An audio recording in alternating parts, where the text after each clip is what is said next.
Welcome back. I've made it to Thailand. In today's episode, I want to talk about the fact that I'm slowing down and the reasons why, and how slowing down actually looks for me. So there should be some good tips in there for you.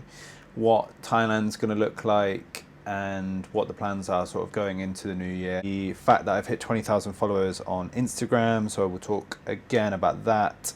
And then just a little bit of a direction as to where I'm going with both the YouTube channel and the Instagram. So before I start, hit like, hit subscribe, and let's get into it. So what does slowing down actually mean? What does it look like? I think from my perspective, I am very good at saying, right, I'm going to start slowing down now. I want to have a change of pace, have a bit more like intentional rest, but then the reality is usually quite the opposite, and I'll end up doing other things to fill the time. So if I am not working as much, or I am not doing as much on social media, or maybe I'm even just sort of resting from the gym and stuff, I will take the time that I'm supposed to be slowing down and just fill it with something else. So then I'm actively not slowing down. So that's where I find slowing down difficult, and I'm sure you guys too. But how do we actually do it? For me, what I've learned and what works for me is really allowing yourself to come back into the present moment. So how to put that into perspective of what I'm doing at the minute in order to actively slow down, it's when I'm waking up, I'm giving myself kind of 30 minutes to an hour to just let myself wake up. So I'm not grabbing my phone and starting to scroll and instantly injecting stuff into my mind. And of course, that's a process. I'm still naturally grabbing my phone, and I'm actively having to check myself and be like, no, put your phone down. And it's also things like when I go to the coffee shop, or you're making yourself a coffee and you sit down, or even like breakfast, you sit down and you're on your phone. You've started your work day, you've started checking your emails, you've started checking your messages. It just fuels the speeding up, it fuels the consistently being on, so then you're not actively slowing down. So I don't necessarily think slowing down needs to be a case of actively stopping or positioning yourself in a place where I am not going to do anything, because I know for me that that's not realistic. But it's being intentional about slowing down again throughout the day. So just taking those moments when you order your coffee, when you've made your breakfast, and sitting there and actually just having the meal or having the drink without any distractions. It's going for a walk and not putting headphones in, not putting the podcast on. It's even sort of choosing to go and spend some time with a friend rather than working on the next project or working on trying to catch up on things. And I think that's the better way to frame it, because I know for me, slowing down feels like, right, I need to sit down and I need to be still. And then I just sit there and I'm like, okay, why am I not relaxing? Why am I not feeling better? Why am I not doing anything? So yeah, I think slowing down doesn't have to be that pause or that complete reset. And I think it's also important to not get caught up in confusing slowing down with giving up, because if you actively choose to slow down, you're intentionally recognizing your own limitations, where your head's at, where your mindset is at, your energy levels, how your body's responding, how your nervous system is responding, and all of these things are so important in taking you forwards to achieve the success and achieve the ideas and dreams and goals that you have for yourself, and I have for myself. But by slowing down, it allows you to reset, recalibrate, sometimes find more inspiration, sometimes allows your brain to just tick over and go, actually, no, I want to go in this direction now. And it can take you further ahead. Whereas I think the idea of being like, okay, cool, well, I'm not going to put any work in today or this week. I'm going to have a week off. I'm not going to be on social media. I'm not going to I'm not going to work on that project or whatever it may be, or even just you've taken annual leave from work and you're just not going to look at your phone for a week. It doesn't mean that you're giving up and all of a sudden you're going to fail and your job's not going to be there when you get back, or everything will still be there when you come back. It's just choosing to pause and reset before going forwards again. And I think for me, in terms of where I'm at, I've been all go pretty much all of this year. I mean, traveling is pretty exhausting anyway, but more so in the last few months from September onwards, I've just been go, go, go. And I have had a lot of success off the back of that, but I'm really starting to feel the impact of that over the last few weeks, where I've just been exhausted. I've been sleeping a lot, I've been eating more, I've been injured, so I'm just noticing that the energy levels are just not quite right. It brings me to Thailand.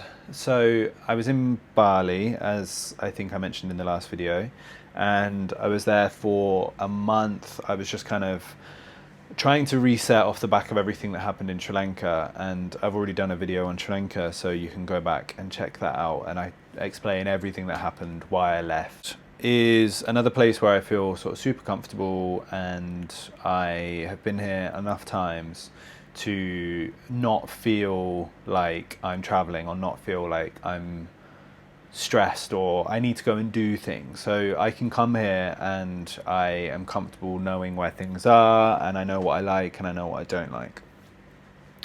And it's funny because in September, when I was initially having the conversation with my dad about Sri Lanka and Thailand, because he wanted to come and visit me for Christmas, he was like, oh, okay, cool, well, I'll look at flights for Sri Lanka.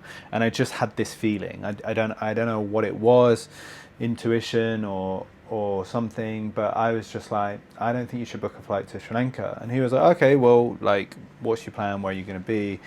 And I didn't know I was going to have left when I left, but I think somewhere inside of my mind, I knew that I didn't want to be in Sri Lanka still come December. So maybe I'd already kind of made that decision, which led to the circumstance of me leaving early because I already had one foot out. But so I told my dad, I was like, right, book a flight to Thailand, because I know even if I'm still in Sri Lanka in December, I'm going to feel super confident and excited about going to Thailand. My dad has never been to Asia, so that's really exciting for me. I think the thing that I'm most excited for, on top of obviously seeing him, is watching him experience Thailand. So like seeing Thailand through his eyes as someone that's never been here, because I love it and I'm so comfortable here. So it will be really cool to just see him experience it. And obviously we will get that quality time together to have 3 weeks together. And in the last, well, for as long as I can remember, I think at least in the last 10 years, we've not spent more than a few days together. And that was in September when I did the Great North Run with him. And I'm not kind of worried or concerned about our ability to get on. It's more just spending that amount of time with anyone can be challenging, and it can be very different. And there's going to be a lot of firsts. First time for him in Asia, first time for a long time that we've spent a lot of time together, and first time that we're going to have Christmas together in a long time as well, because we've not done that. And most importantly, the first time that we're having Christmas without his wife. She unfortunately very tragically passed away the start of this year. So that's been something that he's been navigating, we've been navigating, and it's brought us a lot closer, but it's something that will obviously be front and center of these 3 weeks. I honestly think that even though I'm unemployed and even though I have no reason or need to be working, I have realistically been working 6 to 8 hour days every single day minimum since October, which is just crazy. Like, the whole purpose of this back end of the year trip was supposed to be focus on yoga, focus on surfing, focus on myself, and it's just not happened. I found my flow with social media, and the ADHD brain just went all in, hyper focused. So that's what I mean about 6 to 8 hours, is that would probably be the time that I'm working, and even just like having conversations about plans or planning ideas, or just even when I'm doing something else, thinking about social media. And on top of that, I realized quite early on in September that I wanted to start coaching. It's something that I've wanted to do for many years, online coaching, mainly in the fitness world, but that's evolved in its own way. And I've just never really found the time, space, energy, momentum to set myself up in the coaching sphere. However, that's something that I've now shifted to. As I said, from September, I kind of was like, okay, cool, yeah, I think this is something that I could do. This is something that I'm ready to do, and that's just evolved. It's gone from strength to strength, and I'm in a position where that's likely to launch end of January. So I'm super excited about that. Which, yeah, brings me on to the kind of success of hitting 20,000 followers and just reframing that for a minute. It's honestly insane, and it's definitely sank in now. I think I've noticed how much more relaxed and calm I feel about it today in comparison to the weeks prior.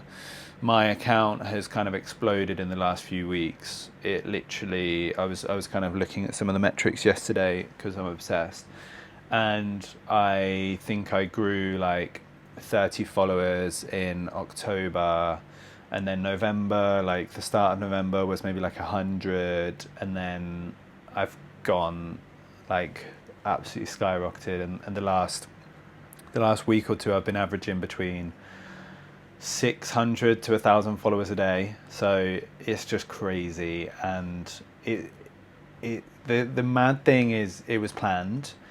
I had a very clear strategy, a very clear idea as to what I was doing, and I knew that it would work. I was super confident that it would work. It was just when, not if. But I didn't expect it to happen in this way. I was expecting, okay, cool, I've hit like 1,000. Okay, cool, I've hit 3,000. And those milestones along the way, I see other creators who have been posting for a lot longer than I have, and their content is amazing, and they're still hovering in the low thousands or even less. And it's such a difficult game. So for me to get to 20,000 already is huge, and it's massive, and it's super exciting, and it puts me in a different category that I didn't expect to be in, and I didn't know I was going to be in yet. I knew I would be. I had confidence that I would be. It just has happened super fast, and I'm trying to be intentional about that. I think when it initially settled, it kind of settled around 15k mark, I started pushing it again. I was like, okay, cool, well, I was posting every day before, let's maintain the same strategy, the same style. But what I've learned the past week is to reevaluate, and the circumstances have changed, right? So, and this is the beauty of doing the reps. Whenever you do the reps of anything, you get feedback, and the important thing is not to keep doing the reps. The important thing is to review the feedback and learn from the feedback. You could do something 100 times, but if you don't actually review what happened on each rep, then the next 100 will just be the same as those 100, and you're expecting a different outcome.